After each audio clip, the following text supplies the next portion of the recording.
L'enfance en enfance, ce temps où l'on peut être spontané, où l'on peut rire, pleurer ou crier, où toute énergie danse.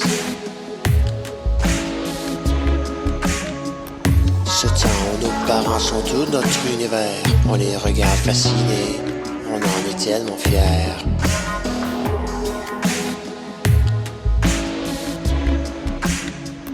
De l'enfant en sort l'adolescent qui ne sait pas qui il est, qui ne sait pas quoi devenir au travers de ce qui lui est imposé. École tâche à la maison, amis mauvais ou bons, comment faire les tri en se tenant loin de l'intimidation. S'habiller comme ses amis pour éviter d'être rejet, avec les mêmes choses qu'eux pour ne pas se faire dire qu'on est laid. On s'entend que l'enfant de naturelle expression est maintenant disparu sous une montagne de pression. Il ne voit plus ses parents comme quand il était petit. Ils sont devenus moins savants, car l'ego de l'ado a beaucoup d'appétit.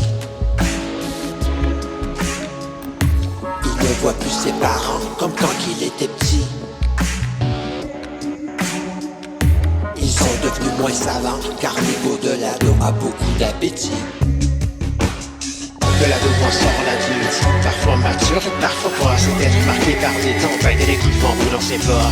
Les plus spontanés doivent calculer tout geste pour ne pas payer le prix d'un choix maladroit ou de tomber sur les fesses. Il ne peut pas rire trop fort, il doit pleurer en silence ou seulement un silement de larmes devant ses proches de confiance. C'est rendu qu'on pense pendant qu'on fait autre chose. C'est rendu qu'on dit des choses que l'on ne ressent même pas, c'est de la merde chaude. On le veut surtout pas blesser la pauvre personne visée, mais on en parle à tout le monde, c'est pas la personne à laquelle on doit l'avouer. L'hypocrisie se maquille en politesse, on évite l'indirect parce que ça laisse en disant qu'on est gentil. Un mollusque a plus de colonnes que celle qui nous reste. Et cet adulte à moitié gentil, à moitié hypocrite, on apparaît un être plus vieux, parfois plus sage, parfois pas. C'est la personne qui a enfin compris qu'il y a toujours dire oui en vaut pas le prix. Respecter ses limites et son esprit, vouloir plaire à tout le monde, c'est fini.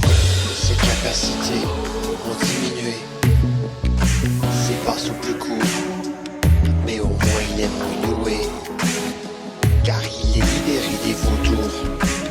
On est entier puis on grandit dans la division entre nos pensées et nos actions. On y reste pris un certain temps et vient le moment où l'authenticité revient au galop.